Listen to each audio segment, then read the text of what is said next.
Et on est parti pour de nouvelles news. Salut à tous et bienvenue sur Geeko World. Dans cette nouvelle vidéo, comme toujours, on va revenir sur l'actualité manga et animé de ces derniers jours. Semaine qui, pour une fois, ça change un peu, a été beaucoup plus marquée par l'actualité autour de l'animation japonaise, donc tant mieux. L'actualité autour du manga était un peu plus en retrait, j'ai envie de dire, mais ça vous le verrez par vous-même de toute façon parce qu'on va regarder tout ça en détail. Avant de commencer l'émission, si vous découvrez justement la chaîne avec cette vidéo, je vous invite à vous abonner à la chaîne, c'est totalement gratuit. Ici, on parle d'actu manga. Vous pouvez également lâcher les pouces bleus, me suivre sur les réseaux et je vous invite maintenant à vous servir un thé ou un café ou ce que vous voulez.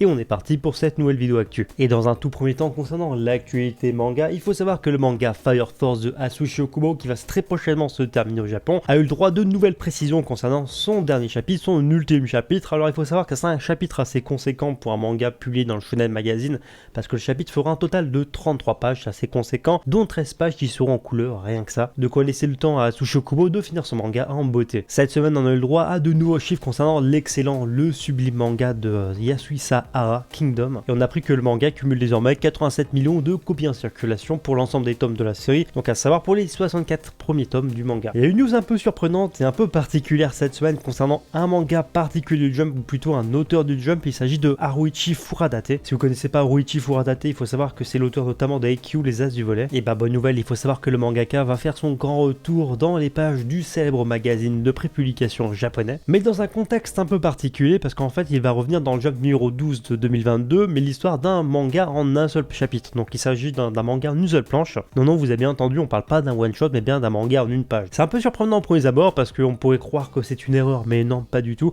C'est une pratique assez courante, surtout pour les gags manga dans certains magazines de prépublication pour les jeunes garçons au Japon. Là, c'est plutôt curieux de voir Haruichi Furadate revenir pour un manga en une seule page, en une seule planche. Peut-être que ce sera une planche concernant Haikyuu ou un truc comme ça, peut-être un truc un peu comique en SD, on verra bien. De toute façon, concernant le sujet, on aura la réponse cette semaine. Ce qui nous mène maintenant directement à l'actualité manga, mais en France, il y a eu quelques vagues de reports et quelques annonces qui ont été faites. On commence déjà par les reports qui ont été annoncés chez Kana Édition, où il y a eu 4 reports principalement. Donc les deux premiers, c'est tout simplement Mission Yozakura Family, donc le prochain tome, ainsi que Boruto tome 13, qui ont été tous deux reportés au 18 mars 2022. Et l'autre gros report chez Kana qui a fait des déçus, c'était un manga qui de base était prévu pour sortir au mois de mars, et donc c'est reporté au 15 avril. Il s'agit donc de la réédition de Naruto dans sa version dite de luxe. Donc les deux premiers tomes devaient initialement donc sortir en mois de mars, ça sortira désormais le 15 avril 2022, et la raison évoquée, c'est tout simplement que apparemment l'éditeur ne s'attendait pas à un tel succès en termes de précommande dans les librairies, et du coup pour faire face justement à cette demande qui est plutôt énorme et qui dépasse donc les attentes de Kana, donc l'éditeur a décidé de lancer 2 nouvelles impressions pour que tout le monde justement soit servi et que tout le monde puisse mettre la main sur son exemplaire de cette réédition de Naruto. Donc en soi c'est pour la bonne cause, mais pour ceux qui attendent cette nouvelle édition, il faudra donc être un peu patient. Et l'autre bonne nouvelle pour les mangas en France, ça concerne directement les éditions Kazé, parce qu'on a appris que les one-shots de Tatsuki Fujimoto, suite justement à de nombreuses demandes des fans auprès de l'éditeur Kazé, donc ça va sortir en France, c'est désormais officiel, c'est annoncé. Et donc les deux one-shots de Tatsuki Fujimoto qui compilent tout simplement toutes les œuvres de sa jeunesse jusqu'à ses 22 ans je crois. Donc le premier tome sortira le 18 mai 2022 et le second tome, et donc le dernier, sortira le 8 juin 2022. Je trouve que c'est plutôt une bonne nouvelle parce que Tatsuki Fujimoto c'est sûrement un des mangaka les plus talentueux et les plus prometteurs de sa génération, donc je trouve que c'est l'occasion parfaite de se plonger un peu plus dans l'univers du mangaka. Voilà principalement concernant les mangas, ce qui nous mène maintenant à la seconde et dernière partie justement de cette vidéo, notre point sur l'actualité autour de l'animation japonaise. On va dire que cette semaine c'était vraiment pour le coup la semaine en termes d'animé de Jujutsu Kaisen qui a été vraiment très mise en avant, vous allez comprendre pourquoi. Déjà premièrement, c'est officiel, la saison 2 de Jujutsu Kaisen est annoncée pour 2023, la saison est donc en chantier, c'est vraiment une bonne nouvelle je trouve, même si on n'en doutait pas forcément vu de la popularité du manga et de l'animé depuis quelques temps déjà. Par contre je profite vraiment de ce point sur justement la saison 2 de Jujutsu Kaisen qui a été annoncée pour rappeler une chose assez importante. Il y a beaucoup de médias qui ont relayé sur internet,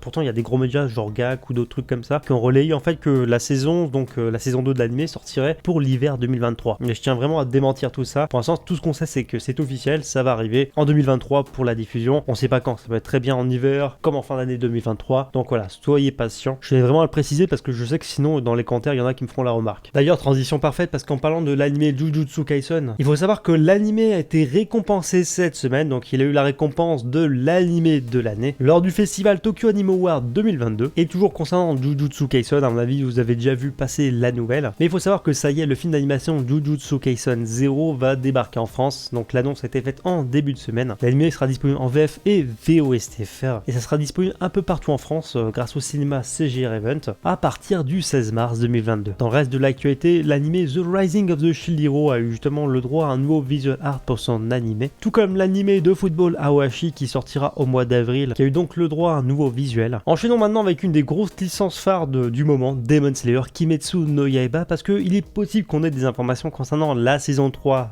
de l'animé, et ce dans un futur très proche parce que ça pourrait arriver cette semaine. Là par contre attention, c'est de la spéculation parce qu'on sait une chose pour l'instant, que le prochain numéro du Weekly Shonen Jump, donc le 12e de 2022, contiendra des informations au sujet de l'animé Demon Slayer. Donc on sait pas encore justement de quoi ça traitera, peut-être un nouveau film, peut-être des annonces ou ce genre de choses. Ça peut être très bien, on va dire, des annonces pour une saison 3, mais ça m'étonnerait justement que ça soit fait exclusivement dans le Jump. Ça pourrait être très bien également des annonces par rapport à des goodies ou produits dérivés par rapport à l'animé, du merchandising ou ce genre de choses. Donc restons vigilants, ça pourrait arriver, on en reparlera. Et sinon, petit Richu de dernière minute, attendez, c'est même pas droit. Et ce tout simplement parce que ça y est, la saison 3 de Kimetsu no Yaiba Demon Slayer a donc été officialisée, annoncée. Pas de date encore annoncée pour le moment, on sait pas donc quand ça va sortir, on sait pas encore si c'est Ufotable, je pense que si, mais on verra bien si c'est eux qui vont rempiler pour cette troisième saison. Et ce qui est bien, c'est qu'on a eu tout simplement un nouveau visuel qui est basé sur deux couvertures différentes, alors me demandez pas lesquelles, 14 et 13 ou l'inverse, je sais plus. Bref, en tout cas, le premier visuel officiel fait vraiment plaisir, je trouve que c'est très hypant. En plus, l'arc qui sera adapté, ça sera l'arc du village des forgerons, qui est un de mes préférés, je trouve. Il est un peu long, c'est vrai, et je trouve que c'est un des meilleurs. Donc voilà pour cette info et ce reshoot. Enfin bref, voilà en gros pour les news de la semaine. J'espère encore une fois que la vidéo vous a plu. Comme toujours, je vous invite vraiment à me dire dans les commentaires quel est le sujet d'actualité qui a le plus retenu votre attention. Je suis curieux de voir ça. N'hésitez pas à partager la vidéo si elle vous a plu. Et sur ce, je vous dis à bientôt pour une prochaine vidéo.